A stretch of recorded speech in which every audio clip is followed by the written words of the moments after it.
The first thing you notice is probably the fang. It hangs below the upper lip like it belongs to a predator, not an animal quietly feeding on leaves. But watch the ear. It flicks once, then again. And for a moment, the deer stops feeding completely. Something is bothering it. Move closer and the animal becomes stranger still. There are no antlers above its head. Instead, this male carries elongated upper canine teeth. Musk deer are not true deer of the family Cervidae. They belong to their own family, Machidae. Look at the weapons that males can use against rivals. In several musk deer species, males lack antlers entirely and develop these conspicuous canine teeth instead. Yet those teeth are not what made the ear move. Hidden beneath the coarse hair are much smaller animals, parasites, and unlike the fang, they are not there to impress a rival. The musk deer disappears surprisingly easily into its surroundings. Brown hair breaks up its outline against bark, rock, and dead vegetation. Finds. Its hindquarters sit noticeably higher than its shoulders, with powerful rear legs built for bounding across steep terrain. Different musk deer species inhabit forested and alpine landscapes across Asia. Himalayan musk deer, for example, occur in mountains. That changes the atmosphere of this story. This is not the humid lowland forest of a pig rooting through mud, and much of the day the musk deer would rather remain unnoticed. Many musk deer are solitary and particularly active around twilight or at night. Staying concealed is an important part of surviving in landscapes shared with predators. But remaining hidden does not mean remaining untouched. Look behind the ear, between the dense hairs. Imagine the problem from the animal's perspective. It only needs to reach the skin for ticks. Protected regions of a mammal's body can be especially valuable because grooming becomes more difficult there. The host has several defenses. It can shake, scratch, rub against vegetation, or use its teeth to groom parts of the body it can reach. Grooming is not trivial across hoofed mammals. Research has shown that grooming can reduce tick butt. Now look at the location again, behind the ear, under the jaw, along the upper neck. Try reaching those places without hands. That is the problem. The musk deer lowers its head beside a moss-covered trunk. For several seconds, nothing happens. Then it presses one side of its neck against the wood. A short rub, pause, another rub. Loose hair shifts, bits of vegetation fall away. An attached hardtick is not simply a seed tangled in fur. Its feeding apparatus is designed to maintain contact with the host while it feeds. That is why scratching or rubbing does not guarantee removal. And the longer some ticks feed, From the camera's perspective, a swollen tick looks enormous. From the musk deer's perspective, heavy tick burdens in other large ungulates can produce intense irritation and stimulate extensive grooming, can impose suffocations. We should not automatically assume the same severity in this individual musk deer, but the broader host-tick relationship. Then the deer suddenly raises its head. Something has moved nearby.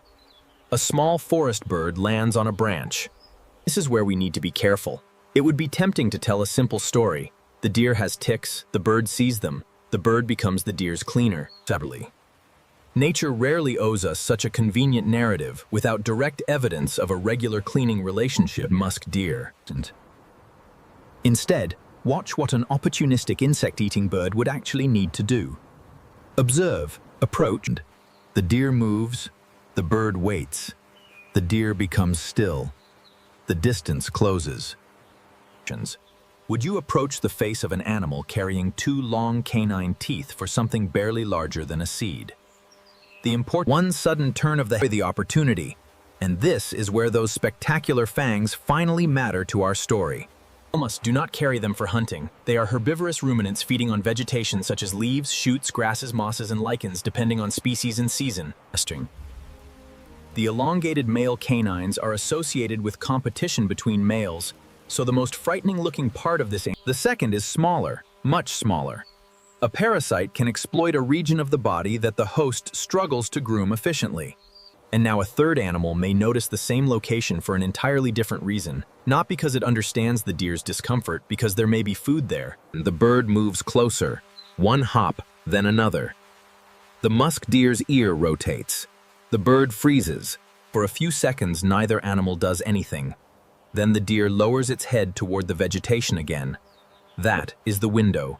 the bird investigates the outer hair rather than immediately pushing into the deepest fold beside the ear. That makes sense. An exposed arthropod is easier to take in. A parasite deep beside a moving ear demands closer contact and more time.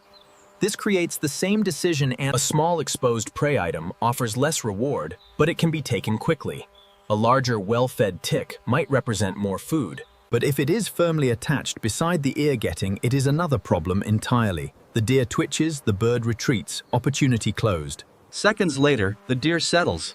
Opportunity open again. There is no agreement here, no appointment, no cleaning station. Only two animals responding to their own needs. Now pull the camera back. The strange fangs become small again. The parasite becomes almost invisible, and the musk deer returns to being what it was before we moved close to notice any of this. That change in scale is the real lesson.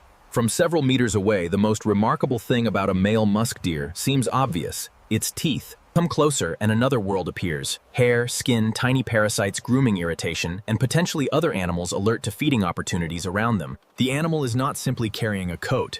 It is moving through an ecosystem while interacting with organisms at scales we usually never notice. And sometimes the smallest interaction explains a behavior that otherwise looks meaningless. An ear flip. So look at the musk deer one last time. Those long canine teeth tell one part of its evolutionary story. They help males compete with other males. Its powerful hind legs tell another. They suit a life moving through steep terrain. Its secretive behavior tells us something about surviving among predators. And the tiny organisms hidden beneath the hair remind us of something less spectacular, but just as important. An animal does not experience its environment only through predators and prey. Sometimes the problem is only a few millimeters across. And sometimes the most interesting thing on an animal is not the feature everyone notices first. It's the thing you almost didn't see.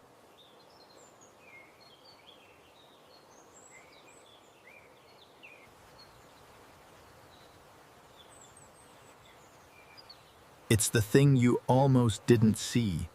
It's the thing you almost didn't see.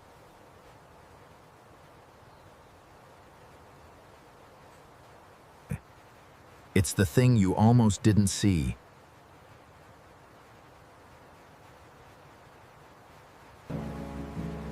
It's the thing you almost didn't see. It's the thing you almost didn't see.